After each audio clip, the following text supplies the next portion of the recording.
अस्सलाम वालेकुम। आज जो है वो हमने comparison of reactivities of alkenes और बेंजीन इसके बारे में जो है हमने डिस्कस करना है। इसमें हम अल्कीन और बेंजीन की जो केमिकल रिएक्टिविटीज़ हैं उनका हम जो है आपस में मुवाजना करेंगे। तो सबसे पहले जो है वो हम अल्कीन्स को देखते हैं।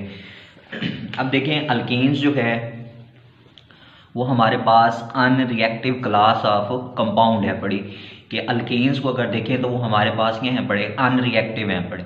अब वो अनरिएक्टिव क्यों हैं? Unreactivity is due to non polar nature कि आपके पास जो अल्कीन्स हैं अनरिएक्टिव होते हैं। इसकी जो सबसे पहली वजह है वो हमारे पास क्या है पड़ी, नॉन पोलर नेचर है। और दूसरी जो है वो हमारे पास है इनर्टनेस ऑफ सिग्मा बॉन्ड। ये दो नेचर्स हैं पड़ी जिनकी वजह से अल्कीन जो हैं वो हमारे पास क्या होते हैं, अनरिएक्टिव होते हैं। अब देखिए, नॉन पोलर नेचर से क्या मुराद है? आप देखें, आप कोई भी अल्केन लें, फॉर एग्जांपल ये मेरे पास जो है वो इथेन था, ये H, यहाँ पे भी हाइड्रोजन, यहाँ पे भी हाइड्रोजन, इधर भी हाइड्रोजन, इधर भी हाइड्रोजन और इधर भी हमारे पास क्या आ रहा है, हाइड्रोजन आ रहा है। तो ये हमारे पास क्या है, एक अल्केन है।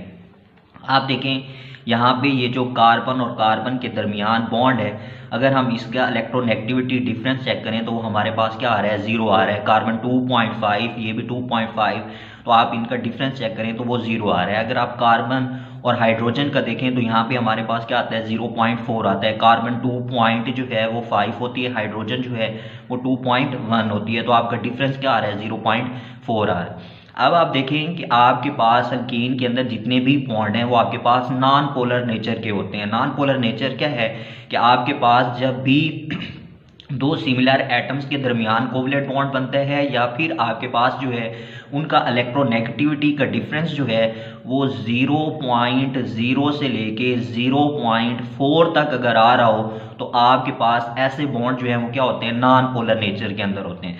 तो आपके पास अल्कीन जितने भी हैं वो आपके पास कार्बन और हाइड्रोजन से मिलके बने होते हैं। उनके दरमियान जो कोवलेंट बॉन्ड होता है वो आपके पास क्या होता है, नॉन पोलर होता है। उनके दरमियान या तो कार्बन जब भी आएगा इलेक्ट्रोनेगेटिविटी का डिफरेंस आपके पास क्या होगा, 0 का होगा। कार्बन और हाइड्रोजन का बॉन्ड जो है उसके दरमियान जो डिफरेंस होगा वो 0.4 का होगा। तो इस वजह से आपके पास जो अल्कीन है बड़े ये नॉन पोलर नेचर शो कर रहे होते हैं। तो आपके पास अनरिएक्टिविटी की सबसे बड़ी वजह भी आपके पास अल्कीन के अंदर क्या होती है, यही नॉन पोलर नेचर होती है।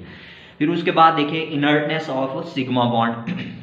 अब इनर्टनेस ऑफ सिग्मा बॉन्ड से क्या मुराद है कि आप देखें, इनर्टनेस ऑफ सिग्मा बॉन्ड से ये मुराद है कि आपके पास जो है अल्कीन्स के अंदर जो है वो सिग्मा बॉन्ड होते हैं। आपने पढ़ा था, आप मीथेन को लें, आप इथेन को लें, प्रोपेन को लें, ब्यूटेन, जिसको भी आप लें, उन सारों के अंदर जो है वो आपके पास क्या है, बड़ा सिग्मा बॉन्ड है। अब आपको पता है कि सिग्मा बॉन्ड जो है वो हमारे पास क्या होता है, स्ट्रॉन्ग बॉन्ड होता है। ये between the two nuclei of the line joining आपके पास क्या होता है, मौजूद होता है। तो इसको जो है वो ब्रेक करना हमारे लिए क्या होता है, खासा मुश्किल होता है। तो इस वजह से आपके पास जो है अल्कीन्स के अंदर जो दूसरी अनरिएक्टिविटी की वजह है वो सबसे ज्यादा क्या है कि इनर्टनेस ऑफ सिग्मा बॉन्ड है। आपके पास स्ट्रॉन्ग बॉन्ड होता है, वो इतना आसानी से जो है वो आपके पास रिएक्टिव नहीं कर रहा होता। तो अल्कीन्स के अंदर जो है उसकी अनरिएक्टिविटी की सबसे दो बड़ी वजह जो है वो आपके पास क्या है, यही नॉन पोलर नेचर और इनर्टनेस ऑफ सिग्मा बॉन्ड है। अब जब ये दोनों चीजें आ रही हैं तो इस वजह से अल्कीन जो है वो आपके पास अंडरगो होता है सब्स्टिट्यूशन रिएक्शंस। मतलब ये हो गया कि अल्कीन्स को जब आपने 8वें चैप्टर के अंदर डिस्कस किया था तो हमने इसके सब्स्टिट्यूशन रिएक्शंस ही पढ़े थे। सब्स्टिट्यूशन रिएक्शंस के अंदर आपने देखा था कि आपके पास जो है कोई भी अल्केन ले लें, फॉर एग्जांपल आपके पास क्या है, बड़ा CH4 है, आपने इसको Cl2 के साथ क्या करवाया था, रिएक्ट करवाया था। किसकी मौजूदगी में, सनलाइट की मौजूदगी में। तो आपके पास जो है यहाँ पे CH3, ये आपके पास Cl बना था, प्लस आपके पास क्या बना था, HCl बना था। तो आपके पास यहाँ पे क्या हो गई थी, सब्स्टिट्यूशन हो गई थी कि एक हाइड्रोजन जो अल्केन का था वो रिप्लेस हो गया था किससे, क्लोरो ग्रुप से। तो आपके पास जो है ये मिथाइल क्लोराइड बन गया था और यहाँ पे क्या था, HCl था। तो आपने जब इसका मैकेनिज्म देखा था कि आपके पास जो अल्केन है पड़े या आपके पास जब भी सब्स्टिट्यूशन रिएक्शन शो करवा रहे थे, जैसे आपने हैलोजिनेशन पढ़ा था, तो ये आपके पास क्या करते हैं, फ्री रेडिकल मैकेनिज्म को जो है वो आपके पास क्या करते हैं, यूज करते हुए ये सब्स्टिट्यूशन रिएक्शंस देते हैं। तो अल्कीन्स के अंदर हमने देखा कि ये अनरिएक्टिव है। अनरिएक्टिव क्यों है, नॉन पोलर नेचर की वजह से है। और किसकी वजह से है, इनर्टनेस ऑफ सिग्मा बॉन्ड की वजह से। और फिर ये हमें क्या देता है, सब्स्टिट्यूशन रिएक्शंस देते हैं। और वो किस मैकेनिज्म के तहत देते हैं, फ्री रेडिकल मैकेनिज्म के तहत। अब हम दूसरी क्लास की तरफ चलते हैं। दूसरी हमारे पास जो क्लास है वो हमारे पास क्या है, बड़ी अल्कीन्स है। बड़ी अब आप अल्कीन्स को देखें तो आपके पास जो है अल्कीन्स जो है वो हमारे पास रिएक्टिव क्लास ऑफ कंपाउंड्स है पड़ी कि आपके पास अल्कीन्स क्या होते हैं, रिएक्टिव होते हैं। अब ये रिएक्टिव क्यों होते हैं, इसकी भी वजह है पड़ी। अब वो वजह ये है कि weakness of the pi bond, कि आपके पास जो पाई बॉन्ड है पड़ा वो आपके पास क्या होता है, वीक होता है। अब देखें पाई बॉन्ड आपके पास क्या होता है कि वीक क्यों होता है, कि आप देखें ये आपके पास जो है कोई भी हम अल्कीन ले रहे हैं, अल्कीन के अंदर आपने देखा था कि आपके पास जो है sp2 हाइब्रिडाइजेशन होने की वजह से 2pz ऑर्बिटल जो था वो आपके पास क्या था, अनहाइब्रिडाइज था और आपके पास यूं होता है। उसके बाद देखें जब ये आपके पास अनहाइब्रिडाइज्ड ऑर्बिटल है, ये आपके पास यहाँ पे जो है वो मैं सिग्मा बॉन्ड इसका बना रहा हूँ, ये आपके पास जो है सिग्मा बॉन्ड बन गया। ये जो है ये आपके पास क्या है पड़ा, पाई बॉन्ड है। अब पाई बॉन्ड किस वजह से बन रहा है, आपके पास अनहाइब्रिडाइज्ड जो है वो आपके पास ऑर्बिटल 2pz जो है उसकी वजह से बन रहा है। अब जब आप देखें पाई बॉन्ड या तो आपके पास जो है अबव द न्यूक्लियस बन रहा है या फिर आपके पास क्या आ रहा है, बिलो द न्यूक्लियस, तो आपके पास यहाँ पे इलेक्ट्रॉन्स जो हैं वो इजीली अवेलेबल होते हैं। या आपके पास ये चीज़ जो है यहाँ पे आपके पास न्यूक्लियस मौजूद है तो ये इससे फार अवे है, ऊपर बन रहा है या फिर आपके पास क्या आ रहा है, नीचे बन रहा है। तो इस वजह से जो है आपके पास जो है पाई इलेक्ट्रॉन आसानी से जो है वो आपके पास अवेलेबल होते हैं। तो आपके पास जो है पाई बॉन्ड जो होता है वो आपके पास क्या होता है, वीक होता है। अब जब जो चीज़ वीक है तो वो आसानी से जो है वो आगे क्या कर सकती है, रिएक्ट कर सकती है। तो इसी वजह से आपके पास जो है अल्कीन आसानी से रिएक्ट कर रहा होता है। तो हम कहते हैं कि हमारे पास जो पाई बॉन्ड है वो क्या होता है, वीक होता है। फिर देखिए मैंने ये बात आपको समझा दी कि availability of pi electrons for the electrophilic reagent, कि आपके पास यहाँ पे कोई भी इलेक्ट्रोफिलिक रिएजेंट है, जैसा कि आप देखें आपके पास जो है वो Br और आपके पास क्या है बड़ा Br, इसके ऊपर पार्शियल नेगेटिव, इसके ऊपर पार्शियल पॉजिटिव। तो ये जो पाई इलेक्ट्रॉन्स हैं बड़े ये आसानी से आके इस Br पॉजिटिव जो आपका इलेक्ट्रोफिलिक रिएजेंट है उसके ऊपर आसानी से आके क्या कर सकते हैं, अटैक कर सकते हैं और आपके पास जो है वो रिएक्शंस हो जाते हैं। तो अल्कीन्स जो है उसके रिएक्टिव होने की दो ही वजह है कि वो आपके पास क्या होता है, weakness of the pi bond है। वीकनेस क्यों है वो मैंने आपको यहाँ पे ड्रा करके दिखा दिया कि आपके पास बिटवीन दी ये जो दो न्यूक्लियस हैं बड़े, इनसे या तो अबव है या फिर आपके पास क्या हो रहा होता है, बिलो होते हैं। तो आसानी से हमारे पास जो है वो पाई इलेक्ट्रॉन्स अवेलेबल होते हैं और वो आसानी से क्या कर जाते हैं, रिएक्ट कर जाते हैं। फिर उसके बाद देखें कि हमारे पास जो है वो alkene undergo polymerization reactions and also readily oxidize. Polymerization reactions के अंदर जो है ये आपके पास पॉलीइथीन वगैरह और इस तरह से पॉलीविनाइल क्लोराइड वगैरह ये सारी चीज़ें जो है वो आपके पास ऐसे रिएक्शन जो है वो आपको दे रहा था। फिर उसके बाद देखें तो यार रेडली ऑक्सीडाइज की, ये आसानी से ऑक्सीडाइज हो जाता है। आपने क्या किया था, अल्कीन में से इथीन को आपने लिया था और इसको आपने KMnO4 के साथ आपने इसको क्या करवाया था, रिएक्ट करवाया था। तो ये आसानी से जो है वो ऑक्सीडाइज होकर आपके पास जो है वो ग्लाइकोज वगैरह बन गया था।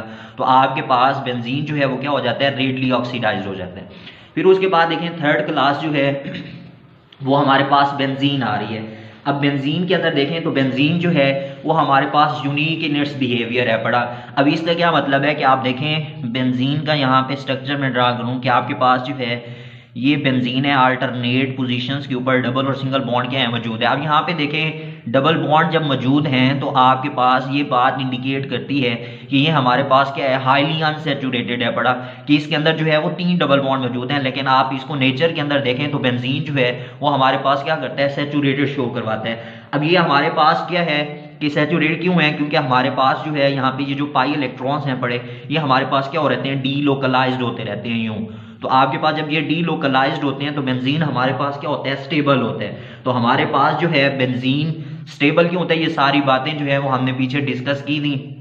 तो इसी बेंजीन की स्टेबिलिटी की वजह से जो है वो बेंजीन हमें इलेक्ट्रोफिलिक सब्स्टिट्यूशन रिएक्शन जो है वो हमें दे रहा होता है, डीलोकलाइजेशन ऑफ पाई इलेक्ट्रॉन्स की वजह से, कि ये हमारे पास क्या होता है, बहुत ही ज़्यादा स्टेबल्स होते हैं। अब जब ये बहुत ज़्यादा स्टेबल हैं तो ये हमें अल्कीन्स की तरह जो है वो फ्री रेडिकल रिएक्शंस जो है, फ्री रेडिकल मैकेनिज्म के तहत जो है वो हमें रिएक्शंस नहीं देते, बल्कि हम यहाँ पे जो है वो एक स्ट्रॉन्ग इलेक्ट्रोफाइल जो है वो जनरेट करते हैं और उससे आके जो है वो फिर जाके वो इलेक्ट्रोफाइल इस बेंजीन रिंग के अंदर जो है वो पेनिट्रेट करता है और हमारे पास जो है वो रिएक्शंस हो जाता है। अच्छा, फिर उसके बाद देखें हमारे पास जो है बहुत ही ड्रास्टिक कंडीशंस के अंदर जो है चंद एक रिएक्शंस एडिशन रिएक्शंस के हैं बड़े, जो हमने पीछे देखे थे कि बेंजीन के अंदर जो है अगर आप हाइड्रोजन को ऐड कर दें, ठीक है, और आपके पास जो है प्लाटिनियम निकल वगैरह या आप बेसिक सॉल्वेंट को यूज़ कर रहे हो तो ये हमारे पास क्या था, साइक्लोहेक्सेन के अंदर जो है वो कन्वर्ट हो गया था। तो ये एडिशन रिएक्शंस है। फिर इसके बाद जो है अगर आप इसको Cl2 या फिर Br2 के साथ इसको रिएक्ट करवाएं तो आपके पास बेंजीन जो है वो कन्वर्ट हो जाता है C6H6।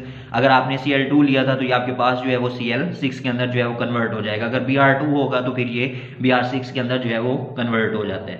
इसके बाद देखिए कि बेंजीन जो है वो हमारे पास पॉलीमराइजेशन रिएक्शन नहीं देता। हमने पीछे बेंजीन का कोई भी पॉलीमराइजेशन रिएक्शन जो है वो नहीं पढ़ा। इसके बाद जो है लास्ट के ऊपर हम इसको देखते हैं कि बेंजीन जो है वो हमारे पास रेडली ऑक्सीडाइज नहीं होता। आप देखें बेंजीन को अगर आप जो है KMnO4 के साथ या K2Cr2O7 के साथ जो है वो आप रिएक्ट करवा रहे हैं तो आपके पास रिएक्शन ही नहीं होता।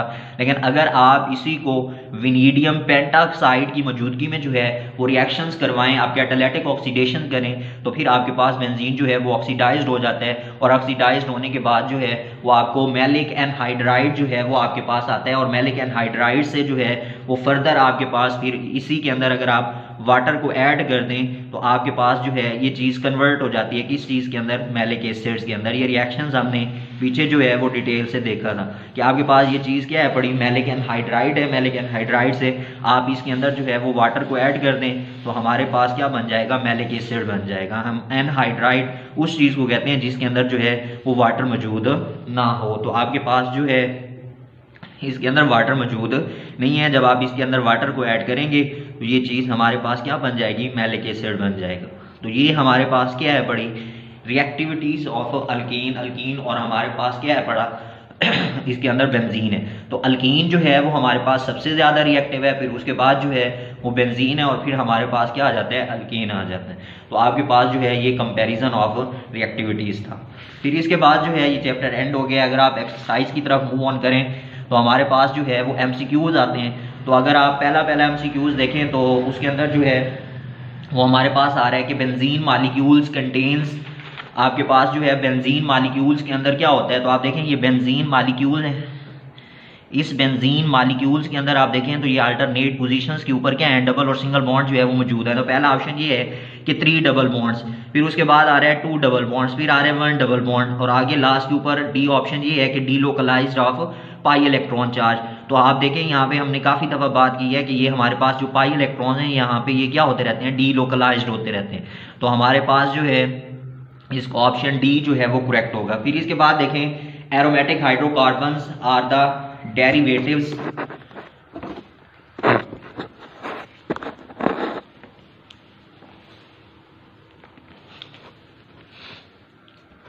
ये देखें कि हमारे पास क्या aromatic hydrocarbons are the derivatives of normal series of paraffins. फिर उसके बाद है अल्कीन्स। तो अल्कीन्स के अंदर भी आपने नहीं देखा। फिर आपके पास क्या आ रहा है, बेंजीन। तो बेंजीन के ऊपर ही अगर आपके पास कोई एक कंपाउंड अटैच हो तो वो हमारे पास क्या होते हैं, एरोमेटिक होते हैं। हमने यही बात पढ़ी थी कि एरोमेटिक होता ही वही है कि एटलीस्ट जो है उसके अंदर क्या होना चाहिए, 1 बेंजीन रिंग होना चाहिए। फिर उसके बाद है कि हमारे पास which of the following acid can be used as a catalyst in the Friedel Crafts reactions. तो आपने फ्राइडल-क्राफ्ट रिएक्शंस के अंदर जो है वो AlCl3 को जो है वो एज ए कैटलिस्ट के तौर के ऊपर क्या किया था, यूज़ किया था। आगे देखें HNO3 है तो ये आपके पास एज ए कैटलिस्ट नहीं था बल्कि आपने इसको नाइट्रेशन के अंदर नाइट्रो ग्रुप को जनरेट करने के लिए यूज़ किया था। फिर उसके बाद क्या है BeCl2, तो ये भी आपने यूज़ नहीं किया। सोडियम क्लोराइड भी आपने यूज़ नहीं किया बल्कि आपके पास क्या था, AlCl3 था। फिर इसके बाद देखें कि आपके पास जो नेक्स्ट आ रहा है, नेक्स्ट जो है वो हमारे पास ये आ रहा है कि benzene can not undergo substitution reaction. तो आपने देखा था कि बेंजीन जो है वो हमें सब्स्टिट्यूशन रिएक्शंस देता है, electrophilic substitution reactions. Addition reactions भी हमने देखे थे कि आप इसके अंदर एडिशन ऑफ हाइड्रोजन और हेलोजन कर रहे हो तो वो हो जाता है। फिर उसके बाद देखें ऑक्सीडेशन रिएक्शन। तो आपके पास ये रेडली ऑक्सीडाइज तो नहीं होता लेकिन आपके पास जो है वो हमें ऑक्सीडाइज रिएक्शन जो है इसने दिए थे जब आपने विनीडियम पेंटाऑक्साइड के साथ इसको रिएक्ट करवाया था। लास्ट ऑप्शन देखें एलिमिनेशन रिएक्शन। तो एलिमिनेशन रिएक्शन का ये होता है कि आप इससे कोई चीज़ एलिमिनेट कर रहे हो। तो आपने देखा था बेंजीन के अंदर जो है वो कोई भी एलिमिनेट जो है वो नहीं हो रही थी, तो इस वजह से बेंजीन जो है वो हमें एलिमिनेशन रिएक्शंस नहीं दे रहे होते। फिर उसके बाद देखें amongst the following compound that can readily sulphonated, कि आपके पास जो है एक टॉलिन है, एक बेंजीन है, एक नाइट्रोबेंजीन है, एक हमारे पास क्या है, क्लोरोबेंजीन है।